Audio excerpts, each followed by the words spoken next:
December 2022. Conflict in the Democratic Republic of Congo. Kenyan soldiers are already on the ground in the Democratic Republic of Congo, DRC. With peace talks stalling and a tentative ceasefire already broken, a military intervention looks increasingly likely. So far, President William Ruto has made the mission sound all too easy. But the Zimbabwean veterans who have been there and done all this before, in a very similar intervention in the late 1990s, offer a few stark warnings about how difficult it is to operate in the Congo, and explain how their intervention ended up changing Zimbabwe, perhaps even more than it changed the DRC. It was 1998, and President Laurent Désiré Kabila was getting desperate. He had only been in power for a year, after overthrowing Zaire's longtime dictator, Mobutu Sese Seko, with the help of Rwanda and Uganda. But his East African allies had turned against him, and were supporting rebel militias that were closing in on the capital, Kinshasa. He needed help. Fast. So he looked south, appealing to the Southern African regional bloc for assistance. Troops from Angola, Namibia, and Zimbabwe answered the call, and by August 1998, the Second Congo War begun. Sometimes called the Great African World War, the conflict would last for a decade and drew in 9 African countries and 25 armed groups. By its end in 2003, an estimated 350,000 people had been killed in the fighting, and more than 5 million had died in resulting humanitarian crises. Nearly 2 decades later, the country, which Kabila renamed Democratic Republic of Congo, is on the brink of another such war. The Kinshasa government is at an impasse with a rebel group, the March 23 movement, M23, which seized territories in the east and advanced towards the regional capital, Goma. The group is allegedly receiving financial and military support from Rwanda, which is also accused of profiting from the region's vast reserves of rare metals such as cobalt and coltan. Rwanda denies providing any such support, or dealing in any conflict minerals. Congolese troops have been powerless to halt the rebel advances. A long-standing United Nations peacekeeping mission, MONUSCO, is active in the area, but has no mandate to go on the offensive. It includes soldiers and policemen from more than 20 countries, including large contingents from South Africa, Morocco, Tanzania, and Malawi. Now it is President Félix-Antoine Tshisekedi's turn to get desperate. He is looking east, to the East African community, who have promised to intervene militarily if no peaceful solution can be found. Already troops from Kenya have begun arriving in the country, with more promised from Burundi and Tanzania. Currently, peace talks are underway in Nairobi, with the presidents of Burundi, DRC, Rwanda, Tanzania, and Uganda in attendance. M23, which appears to be respecting a ceasefire called for by these leaders, but refusing their call to withdraw from held territories, is largely absent from the talks. If these talks don't work out, Kenya's new president William Ruto has promised to send nearly 1,000 Kenyan soldiers into action to enforce peace. This will not be easy as he makes it sound.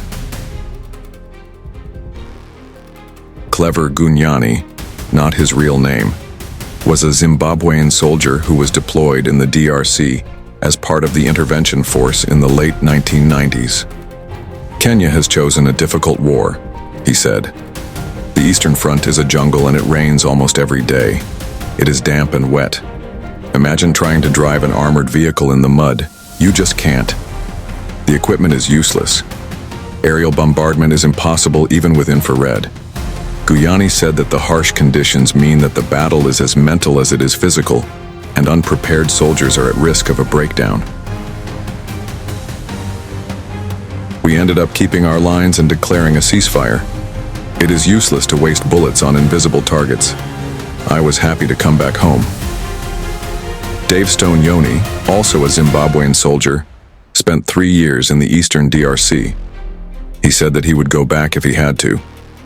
God forbid, but if Zimbabwe is attacked today, we will need support from other nations. Alliances have always existed. Of course, other interests are at play, like economics, for example. We went to war so that Zimbabweans could trade with the Congolese and vice versa. Yoni warned, if the force lacks discipline, the soldiers will end up being merchants and couriers of ill-gotten wealth. In Zimbabwe's case, the enormous cost of the military intervention nearly bankrupted the country. To fund the fighting, which cost an estimated $1 million per day, the government began to print money that it did not have, a major contributing factor to the hyperinflation which destroyed the economy in 2008. But some Zimbabweans were profiting, or profiteering, from the war in Congo. As an incentive to intervene, President Kabila had dangled various mining concessions and profit-sharing deals to Zimbabwe's politically connected elite. It provided all sorts of off-budget income generation for elements of the ruling party, and also the commercial interests of the military, said Piers Pigou, International Crisis Group's senior consultant for Southern Africa. This allowed the ruling party, ZANU-PF, to shore up its power, even amid economic devastation, and contributed to an increasing militarization of the state. According to a United Nations report into how the Second Congo War was financed, Zimbabwe's current president played a key role in overseeing these deals. As a minister of justice, he visited the DRC's Kasai region to check on Zimbabwe's business interests. If anything, the stakes are even higher this time round. As well as vast reserves of gold and copper, the earth under the DRC contains more than half of the world's cobalt and coltan, minerals that are vital to almost all renewable energy technologies like electric cars and batteries. Together, these untapped reserves are worth an estimated $24 trillion.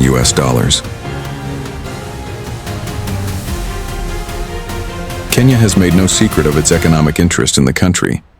Nelson, the chair of the Kenyan Parliament's Foreign Relations Committee, put it bluntly in an interview with the East African. Through this deployment, Kenya will also secure its vital interests, including Kenyan businesses, like banks operating in the DRC, numerous Kenyan business people in the country, bilateral trade with DRC, and utilization of Mombasa port by DRC, among others, he said. But the economic calculus of war is never quite so simple, and Kenya may not have anticipated all the costs. War is a very expensive affair.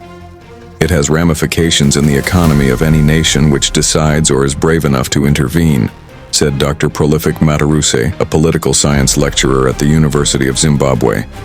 He warned Kenya that military interventions can have unintended consequences and that these are hard to budget for.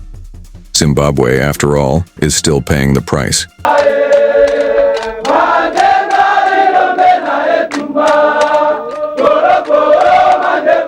Manga